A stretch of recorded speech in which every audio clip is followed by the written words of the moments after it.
ॐ वसुदेव सुतं देवं कंसचाणूरमर्दनम् देवकी परमानन्दम्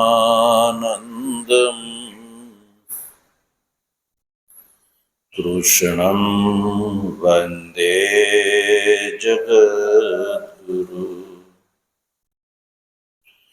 मूकं करोति वाचालं पङ्गुं लङ्घयते गिरिं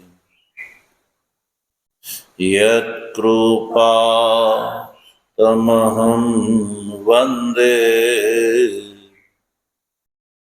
परमानन्दमाधवम् शङ्करं शङ्कराचार्यं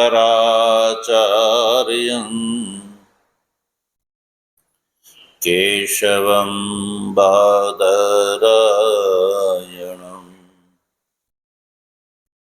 सूत्रभाष्य कृतौ वन्दे भगवन्तौ पुनः पुनः। ईश्वरो गुरुरात्मेति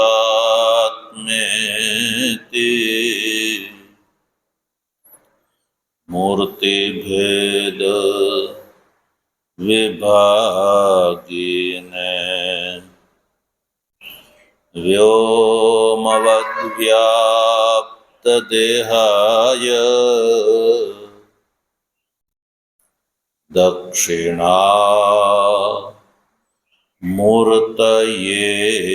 नमः। ॐ शान्तिः शान्तिः शान्तिः।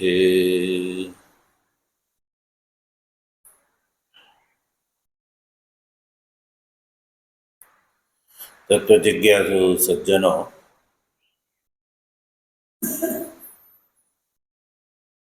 भगवत कृपाथी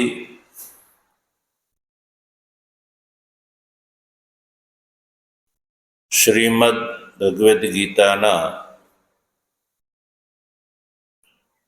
शांकर भाष्य सहित विचार क्रमानुसार कर्मयोग नामक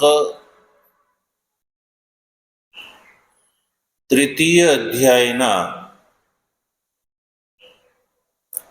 34મા શ્લોકનો આપણે વિચાર કર્યો।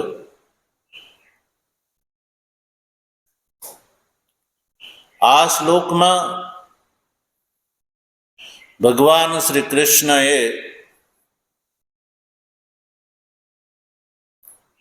અર્જુનને કહ્યું કે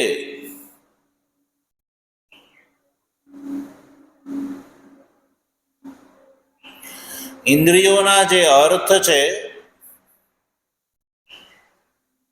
શબ્દાદિ વિષય,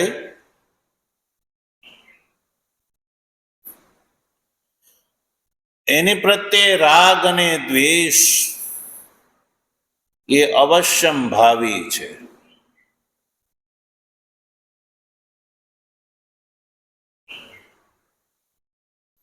તયોઃ વશમ ન આગચ્છે, એટલે કે છે કે હે અર્જુન, રાગ અને દ્વેષના વશમાં ન આવવું જોઈએ। રાગ અને દ્વેષના કારણે જ મનુષ્યની જે પ્રવૃત્તિ છે એ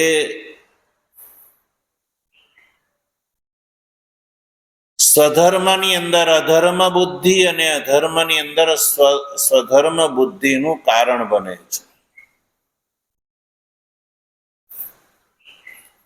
એટલે ભગવાન કહે છે કે રાગ અને દ્વેષના વશમાં ન આવે કે છે. તૌ અસ્ય પરિપંથી નવ, આ જે રાગ અને દ્વેષ જે છે એ બંને શ્રેયો માર્ગ માટે પરિપંથી છે, અર્થાત વિઘ્ન કરતા છે.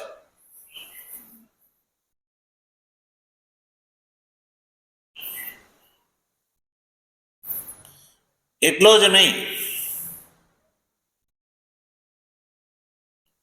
રાગ અને દ્વેષ એ બંને શ્રેયો માર્ગ માટે પરિપંથી છે, અર્થાત વિઘ્ન કરતા છે. એટલું જ નહીં,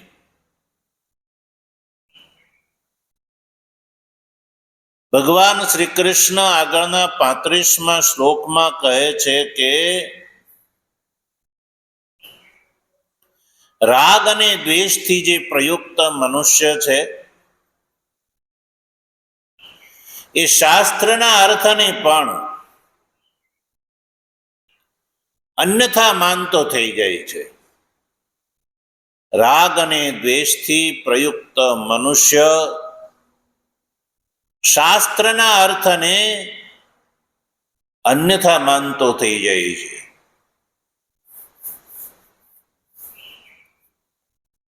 અને એને સ્વધર્મ અને પરધર્મનો બોધ નથી રહેતો.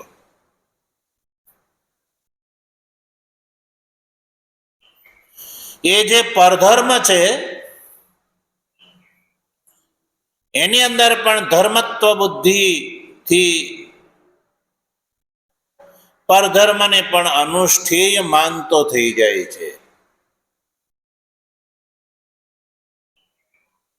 કેવલ શાસ્ત્રના અર્થને અન્યથા માનતો થઈ જાય છે એટલું જ નહીં, પણ જે પોતાનો ધર્મ નથી, જે પરધર્મ છે એ પરધર્મને પણ ધર્મત્વ બુદ્ધિથી એને સ્વધર્મની જેમ એ અનુષ્ઠાન કરવા યોગ્ય છે એવું એ માનતો થઈ જાય છે.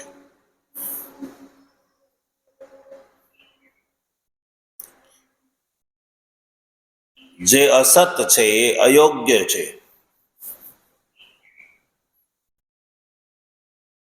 તો ભગવાન ભાષ્યકાર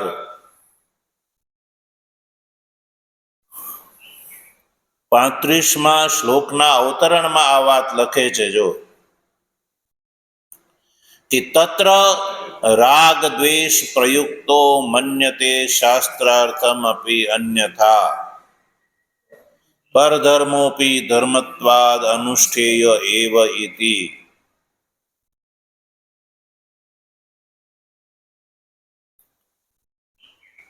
રાગ અને દ્વેષ શ્રેયો માર્ગના પ્રતિપક્ષી છે એ આ શ્લોકમાં પણ ભગવાન બતાવી રહ્યા છે. જો રાગ અને દ્વેષ એ શું છે? રાગ ક્યાં થાય છે અને દ્વેષ ક્યાં થાય છે?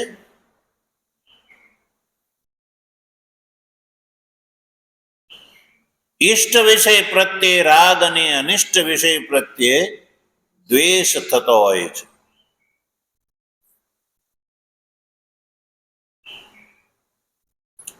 તો ઇષ્ટ વિષય રાગ અને અનિષ્ટ વિષય દ્વેષના કારણે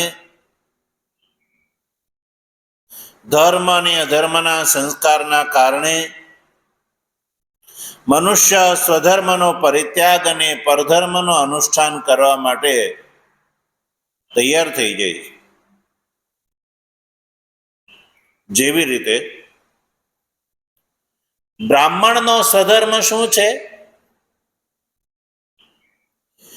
યજન અને યાજન.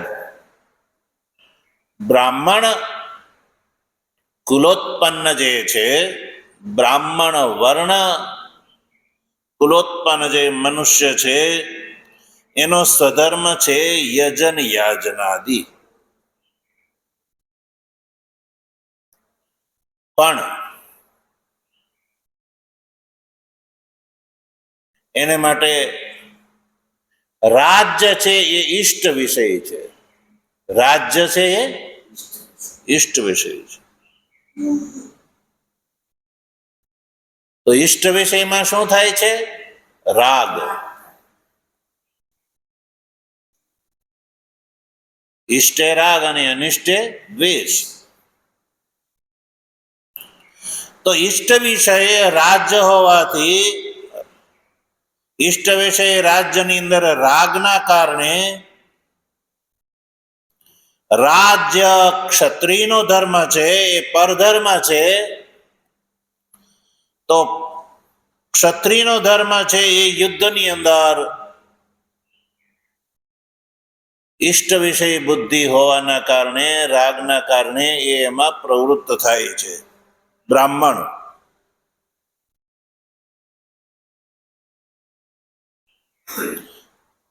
અને ઉપવાસ આદિ જે છે એ જેને માટે અનિષ્ટ વિષય છે,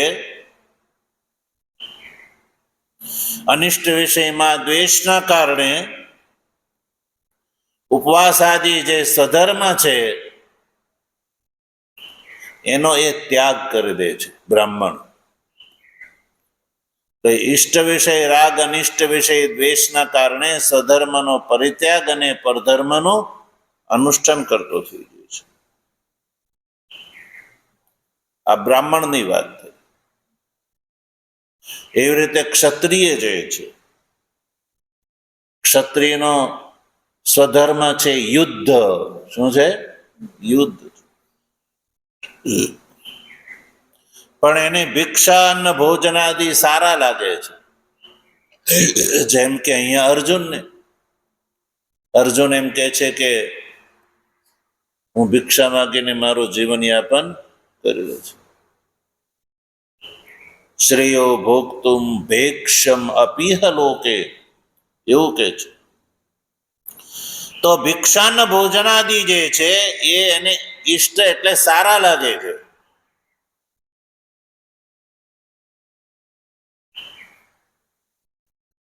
પ્રાચીન અધર્મના સંસ્કારના કારણે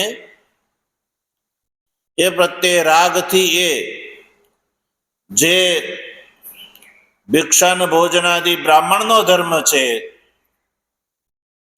એની અંદર જે ક્ષત્રિયને માટે પરધર્મ છે એ પરધર્મની ભિક્ષાટનની અંદર પ્રવૃત્ત થાય છે. અને રાજ્ય ભોગ જે છે એ એને સારા લાગતા નથી, એટલે એ અનિષ્ટનો વિષય છે.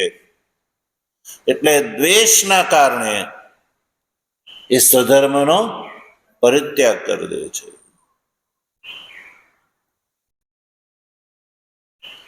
તો આ રીતે બ્રાહ્મણનો ધર્મ યજનયાજન, ક્ષત્રિયનો ધર્મ રાજ્ય શાસન, રાજ્ય ભોગ વગેરે. તો એ રાગ ને દ્વેષથી પ્રયુક્ત થઈને પરધર્મની અંદર પણ ધર્મત્વ બુદ્ધિથી એને અનુષ્ઠાન કરવા યોગ્ય માને છે. ભગવાન કહે છે કે આ અસત છે, એટલે કે ખોટું છે. શું કહે છે જો ભગવાન આગલા શ્લોકમાં? શ્રેયાન સ્વધર્મો વિગુણઃ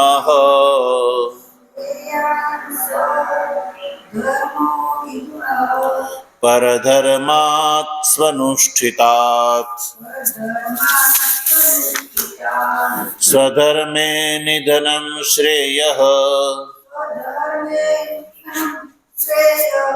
પરધર્મો ભયાવહ.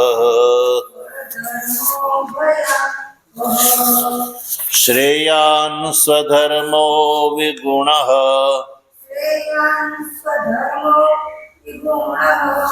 પરધર્માત સ્વનુષ્ઠિતાત સ્વધર્મે નિધનં શ્રેયઃ પરધર્મો ભયાવહ.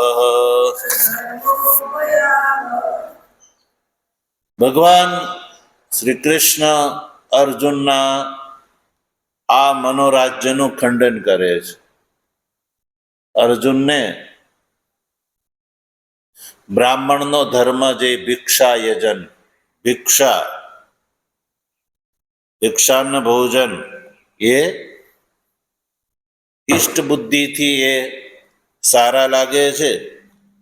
અને એ ઈષ્ટ બુદ્ધિ રાગને કારણે, જે ક્ષત્રિય હોવાના કારણે ભિક્ષાન્ન ભોજન એનો સ્વધર્મ ન હોવા છતાં પણ એ પરધર્મ હોવાથી પણ એમાં એ પ્રવૃત્ત થવા માગે છે. એટલે ભગવાન શ્રી કૃષ્ણ કહે છે કે એ યોગ્ય નથી. જો પહેલા આપણે જોઈ લઈએ સંધિ વિગ્રહ. શ્રેયાન સ્વધર્મ વિગુણ પરધર્માત સુઅનુષ્ઠિતાત સ્વધર્મે નિધનમ શ્રેય પરધર્મ ભયાવહ. તો સજ્જનો, આ રીતે આ શ્લોક છે એનો આપણે સંધિ વિગ્રહ કર્યો. આપણે એને અન્વય ક્રમમાં બોલીશું.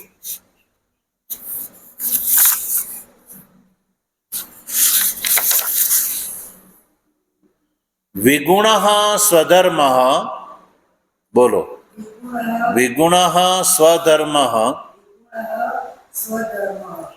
સ્વનુષ્ઠિતાત પરધર્માત શ્રેયાન.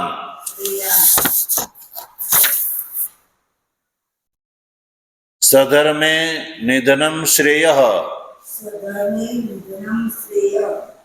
ભયાવહ પરધર્મ.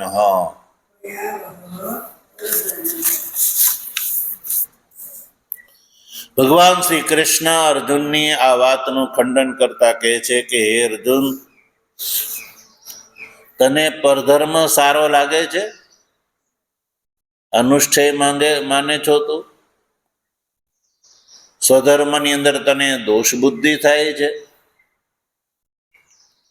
પણ અર્જુન, સમ્યક પ્રકારથી અનુષ્ઠિત જે પરધર્મ છે એ કરતા વિગુણ સ્વધર્મ જે છે એ શ્રેયસ્કર છે. એ શ્રેયસ્કર છે. ભગવાન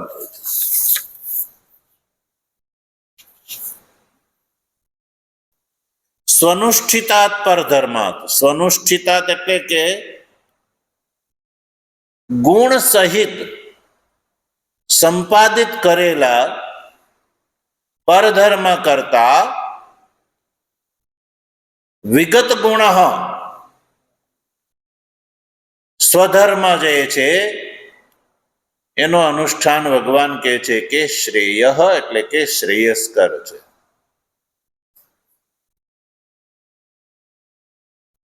શ્રેયાનનો અર્થ છે પ્રશસ્યતર. શ્રેયાન એટલે શ્રેયસ્કર છે, પ્રશસ્યતર છે. શું પ્રશસ્યતર છે? સ્વધર્મ. સ્વધર્મ એટલે જે પોતાનો ધર્મ જે છે. અહીંયા ધર્મથી અભિપ્રાય છે વર્ણ ધર્મ. કયો ધર્મ લેવાનો? વર્ણ ધર્મ લેવાનો છે. ધર્મ શબ્દથી અહીંયા અભિપ્રેત છે વર્ણ ધર્મ. બ્રાહ્મણનો ધર્મ એ બ્રાહ્મણનો સ્વધર્મ છે. ક્ષત્રિયનો ધર્મ છે ક્ષત્રિયનો સ્વધર્મ છે. પણ બ્રાહ્મણને માટે એ પરધર્મ છે. ક્ષત્રિયનો ધર્મ યુદ્ધ યાજન જે છે, અને વૈશ્યનો ધર્મ કૃષિ ગૌરક્ષા વાણિજ્ય, એ ક્ષત્રિયને માટે પરધર્મ છે. એવી રીતે શૂદ્રનો ધર્મ છે તકનીકી સેવા શુશ્રૂષા, તો એ બ્રાહ્મણ ક્ષત્રિય વૈશ્ય માટે એ પરધર્મ છે. પણ શૂદ્રનો એ સ્વધર્મ છે. તો ભગવાન કહે છે કે સ્વધર્મ વિગુણ આપી. વિગુણ એટલે વિગત ગુણ. ભલે વિગત ગુણ હોવા છતાં પણ સ્વધર્મ જે છે એનું અનુષ્ઠાન છે એ જ શ્રેયસ્કર છે, એટલે કે કલ્યાણકારી છે, એવું ભગવાન કહે છે. અને સ્વનુષ્ઠિતાત પરધર્માત, પરધર્મ જે છે એ ભલે સદગુણથી યુક્ત હોય. કેવો? સદગુણ. એમ લાગે કે સારો છે, એમ એવી રીતે અર્જુન એમ કહે છે કે ભગવાન આ યુદ્ધ જે છે એ તો ઘોર કર્મ છે, હિંસા પ્રચુર છે, અને હિંસા પ્રચુર હોવાના કારણે મને મારો આ જે સ્વધર્મ છે એ સારો નથી લાગતો. એની અંદર વિગુણ છે. આ સ્વધર્મ યુદ્ધ છે કેવો છે? વિગુણ છે. બ્રાહ્મણનો ધર્મ ભિક્ષા વગેરે છે, ભિક્ષાયજન છે, જો એની અંદર કોઈ હિંસા નથી, કોઈ દોષ નથી, એટલે એ મને સદગુણ લાગે છે. કેવો છે? સદગુણ છે. એટલે મને એ કરવાની ઈચ્છા થાય છે. તો ભગવાન શ્રી કૃષ્ણે અર્જુનને કહ્યું કે હે અર્જુન, યુદ્ધ એ ભલે એની અંદર તને વિગુણ દ્રષ્ટિ હોય, વિગત ગુણ હોય, ગુણથી રહિત દેખાતો હોય, ઘોર કર્મ દેખાતું હોય, હિંસા પ્રચુરતા તને દેખાતી હોય, છતાં પણ હે અર્જુન, તારો એ સ્વધર્મ છે, અને સ્વધર્મનું અનુષ્ઠાન જ તારા માટે શ્રેયસ્કર છે. બ્રાહ્મણનો ધર્મ ભિક્ષાયજન એ તારા માટે તું એમ કે હું એને સારી પેઠે એનું અનુષ્ઠાન કરી શકીશ, જેની અંદર કોઈ દોષ નથી, પણ એ તારા માટે પરધર્મ છે. શું છે? પરધર્મ છે.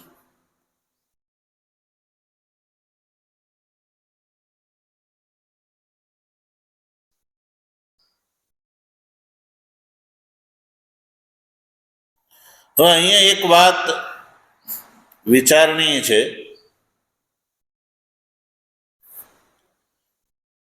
કે સ્વધર્મ શ્રેયસ્કર છે અને પરધર્મ જે છે એ ભયાવહ છે. સ્વધર્મ છે એ શ્રેયસ્કર છે. સમ્યક પ્રકારથી પરધર્મના અનુષ્ઠાન કરતા વિગુણ સ્વધર્મ જે છે એ શ્રેયસ્કર છે. પણ ક્યારે અનુષ્ઠીયમાન હોય તો, અન્યથા નહીં. કેવો? એટલે અનુષ્ઠીયમાન. અનુષ્ઠીયમાન. કારણ કે સાક્ષાત સ્વધર્મ ને પરધર્મ કરતા શ્રેયસ્કર કેવું જે છે એ શક્ય નથી.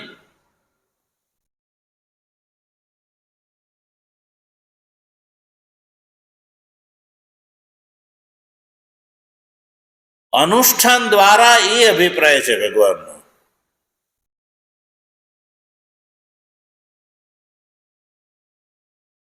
અનુષ્ઠાન કરવામાં આવે ત્યારની વાત છે. શ્રેયસ્કર્ય અશ્રેયસ્કર્ય ક્યારે છે? અનુષ્ઠાન કર્યા કેવલ સ્વધર્મ હોવા માત્રથી શ્રેયનું કારણ નથી થઈ જતું, પણ અનુષ્ઠાનથી.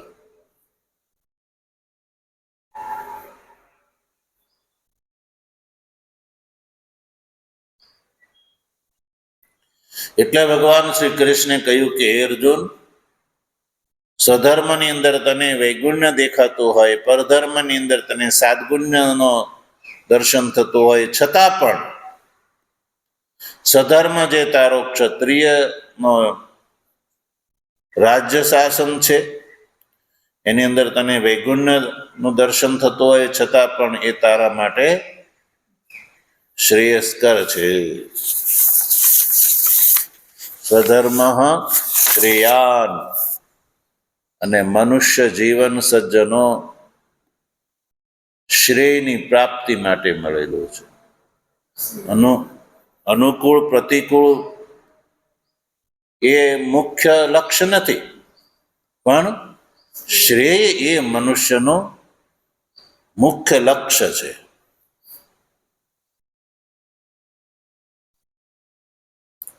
એટલે ભગવાને ઉત્તરાર્ધમાં કહ્યું, સ્વધર્મે નિધનમ શ્રેય.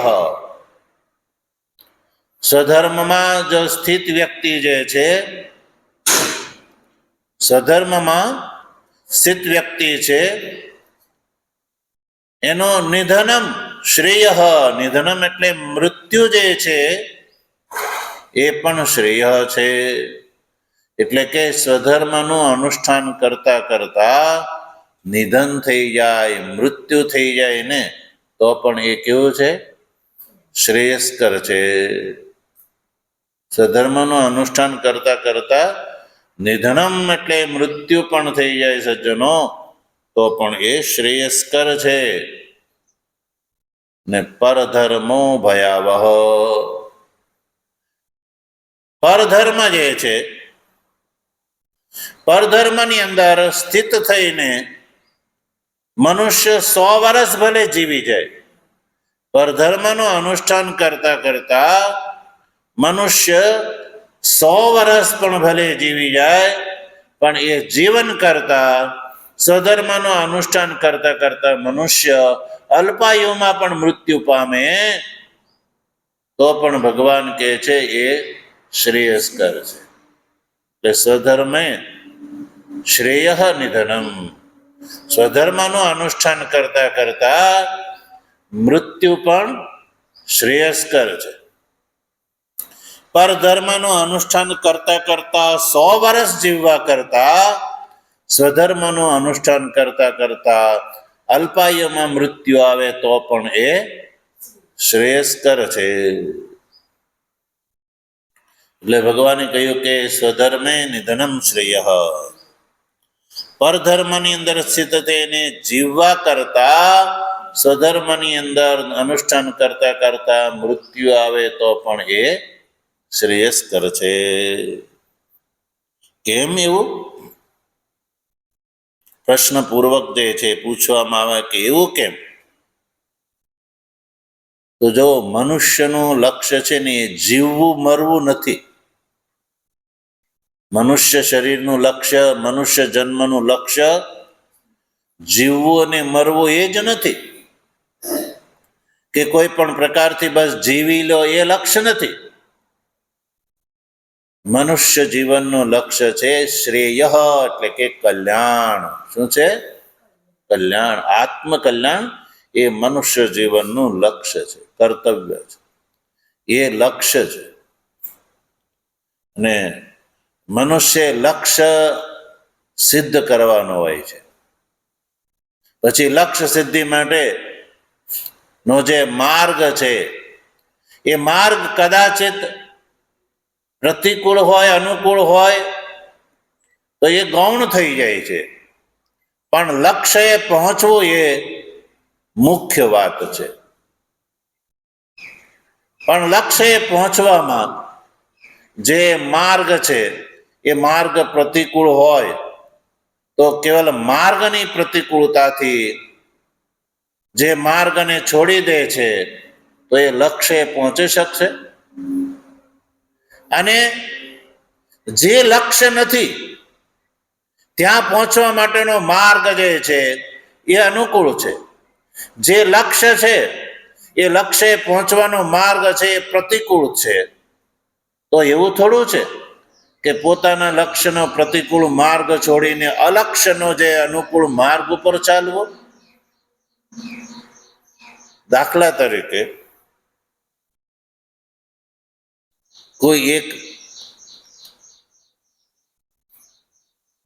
કોઈ નગરમાં જવું છે, કોઈ ગામ જવું છે, ગામ.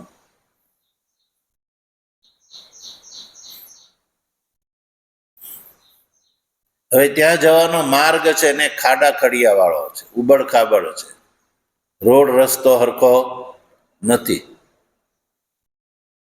અને એનાથી વિરુદ્ધ દિશાનું ગામ જે છે